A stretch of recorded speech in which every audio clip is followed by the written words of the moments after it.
आप देख रहे हैं इंडिया टाउन न्यूज, भारत की बात। कुछ साल पहले पूरी दुनिया में कोरोना नाम के एक वायरस ने एंट्री ली। इस वायरस में ताकत थी पूरे देश में कर्फ्यू लगाने की। कोरोना वायरस से पूरे देश में त्राहिमाम की स्थिति बन गई थी। बच्चे, युवा, बुजुर्ग सभी इस वायरस की चपेट में आए और बहुत लोगों ने अपने करीबी को खोया। ये कोरोना वायरस नहीं, मौत का वायरस था। लेकिन इस वायरस की जगह लेने एक नए वायरस ने एंट्री ले ली है, जिसका नाम है चांदीपुरा वायरस। एक ऐसा वायरस जो बच्चों पर अटैक करता है और सीधे मौत के घाट उतार देता है। आज के इस स्पेशल प्रोग्राम में बात करेंगे चांदीपुरा वायरस की और आपको बताएंगे कि चांदीपुरा वायरस आखिर है क्या, कैसे यह फैलता है। इसके साथ साथ बचाव, लक्षण और उपाय पर भी चर्चा होगी और अंत में आपको ये भी बताएंगे कि इसका नाम चांदीपुरा वायरस ही क्यों पड़ा। तो चलिए शुरुआत करते हैं। नमस्कार, मैं हूं आपके साथ मानसी सोनी और आप देख रहे हैं खबरें आपकी जरूरत की। अभी तक इस वायरस ने देश में बहुत ज्यादा पैर नहीं पसारा है, लेकिन यदि आप लापरवाही बरतेंगे तो उसका खामियाजा भी आपको ही उठाना पड़ेगा।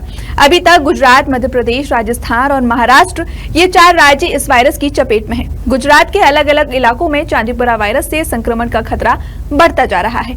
गुजरात के पंचमहल जिले में इस वायरस से 7 लोगों की और अहमदाबाद में 6 लोगों की जान चली गई है।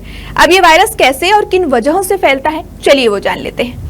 यह वायरस सैंड फ्लायर नाम के कीड़े के काटने से होता है। अगर मेरी तरह आप भी सैंड फ्लायर का नाम पहली बार सुन रहे हैं तो तस्वीर में देखकर आप इस कीड़े को पहचान सकते हैं। इसके अलावा डेंगू के मच्छर के काटने से भी यह वायरस फैलता है। यह वायरस ज्यादातर 9 महीने से 14 साल की उम्र के बच्चों में फैल रहा है। ग्रामीण क्षेत्रों में इस वायरस का संक्रमण ज्यादा देखने को मिलता है।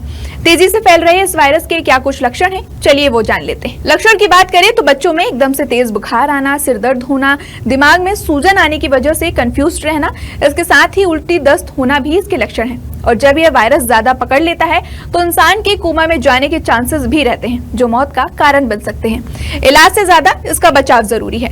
इस वायरस की सबसे खतरनाक बात यह है कि यदि आपका बच्चा इस वायरस की चपेट में आ जाता है तो डेथ होने के चांसेस 75% हैं।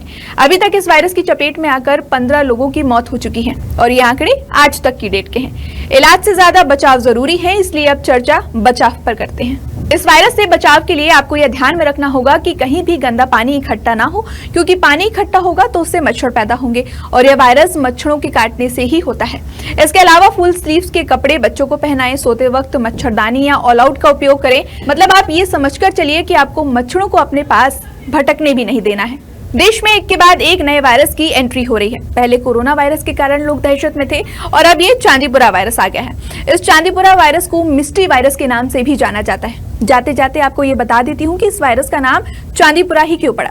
दरअसल साल 1965 में महाराष्ट्र के नागपुर शहर के चांदीपुरा गांव से इस वायरस की शुरुआत होने के कारण इसे चांदीपुरा वायरस के तौर पर जाना जाने लगा।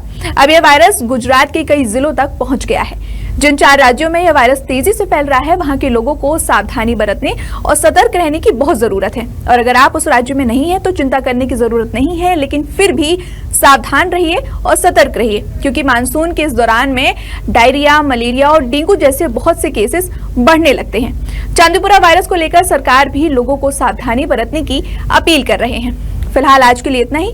अब मुझे दीजिए इजाजत और अपना रखिए ख्याल। नमस्कार। आप देख रहे हैं इंडिया टाउन न्यूज, भारत की बात।